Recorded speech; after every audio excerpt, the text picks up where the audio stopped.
Have you ever wondered how we conquered one of the deadliest diseases in human history? For centuries, smallpox was a terrifying scourge, a relentless killer that left survivors scarred for life. It swept across continents, sparing no one, rich or poor, young or old. The fight against it seemed hopeless. But then, in a quiet English countryside, a country doctor made an observation that would change the world forever. This is the story of Edward Jenner and the revolutionary discovery that gave humanity one of its greatest weapons, the vaccine. Our story begins in the late 18th century, in Berkeley, Gloucestershire. This was a time when medicine was a blend of ancient tradition and emerging science. The accepted method for fighting smallpox was something called variolation. It was a risky procedure, involving deliberately infecting a healthy person with a small amount of pus from a smallpox sore. The hope was that they would get a mild case of the disease and then become immune. Sometimes it worked. But other times, variolation could lead to a full-blown, fatal infection, or even start a new epidemic. It was a desperate gamble, a dance with death. In this world lived Edward Jenner, a keen observer of nature and a dedicated physician. Jenner had been trained by the great surgeon John Hunter, who famously told him, "Why think? Why not try the experiment?" This principle of observation and experimentation would guide Jenner throughout his life.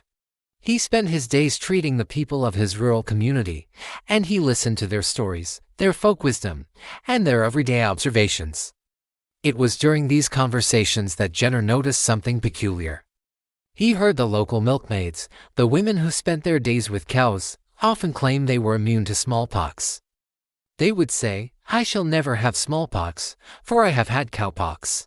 Cowpox was a much milder disease, causing a few sores on the hands but little else. To most, this was just a bit of country folklore. But to Jenner, it was a spark. Could this simple observation hold the key to defeating smallpox? The idea was radical. Could a mild disease from an animal really protect humans from a deadly one? For years, Jenner collected evidence. He documented case after case of people who had contracted cowpox and later resisted smallpox, even during fierce local outbreaks. He meticulously noted the details, building a mountain of anecdotal evidence. The prevailing scientific thought of the day was skeptical, but Jenner, inspired by his mentor's words, knew he couldn't just think. He had to try the experiment. The moment of truth arrived on May 14, 1796. This was a day that would echo through medical history. Jenner found a young milkmaid named Sarah Nelms who had fresh cowpox sores on her hand. He also found his test subject, James Phipps, the healthy 8-year-old son of his gardener. It's a scenario that seems unthinkable by today's ethical standards, but in an age where smallpox was a constant, looming threat, it was a calculated risk. With steady hands, Jenner took a small amount of fluid from one of Sarah's cowpox sores. He then made 2 small scratches on James Phipps' arm and introduced the fluid. The boy developed a mild fever and a small sore, just as Jenner expected, but he recovered quickly. The first part of the experiment was a success. James had contracted cowpox. But the real test, the truly terrifying part, was yet to come. 6 weeks later, Jenner faced the most critical moment of his career. He had to determine if the cowpox infection had truly granted James immunity to smallpox. He took matter from a fresh smallpox lesion and, in the same way as before, inoculated the boy. This was the ultimate test. Had he protected the boy, or had he just sentenced him to a horrible death? Jenner waited. He observed. Days passed. And to his immense relief, James Phipps remained perfectly healthy. He showed no signs of smallpox. The protection had worked. Jenner repeated the exposure several more times, and each time, the result was the same. The boy was immune. The folklore of the milkmaids was true. A harmless disease from a cow could indeed protect a person from the deadliest plague of the era. Jenner called his new method vaccination, from the Latin word for cow, vacca. Excited by his breakthrough, Jenner wrote a paper detailing his experiment and his theory. He submitted it to the Royal Society in London, the most prestigious scientific body of the time. But the reaction was not what he had hoped for. The paper was rejected. The idea was too revolutionary, too strange. They told him he needed more proof. One successful case wasn't enough to overturn centuries of medical practice. A lesser man might have given up. But Jenner was determined.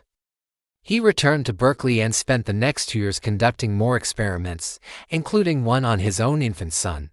He vaccinated more people, carefully documented every case, and rigorously proved that vaccination provided protection without the terrible risks of variolation.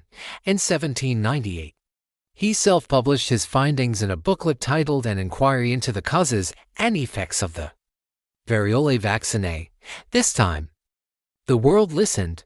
The booklet spread like wildfire across Europe and then the Americas. Doctors began to adopt the practice. While there was still some resistance and public skepticism, cartoons at the time even depicted people growing cowheads after being vaccinated. The results spoke for themselves. Where vaccination was introduced, the death toll from smallpox plummeted. The impact was astonishing. Napoleon had his entire army vaccinated. Thomas Jefferson, then President of the United States, became a champion of the new procedure. Jenner's discovery wasn't just a medical breakthrough, it was a global phenomenon. He spent the rest of his life not seeking fame or fortune, but tirelessly promoting vaccination, distributing cowpox material for free, and answering letters from doctors all over the world. He chose to remain a country doctor in Berkeley.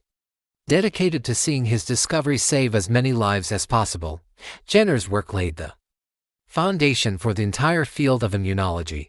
The concept of using a weakened or related pathogen to stimulate immunity is the basis for almost every vaccine we have today, from polio and measles to the flu.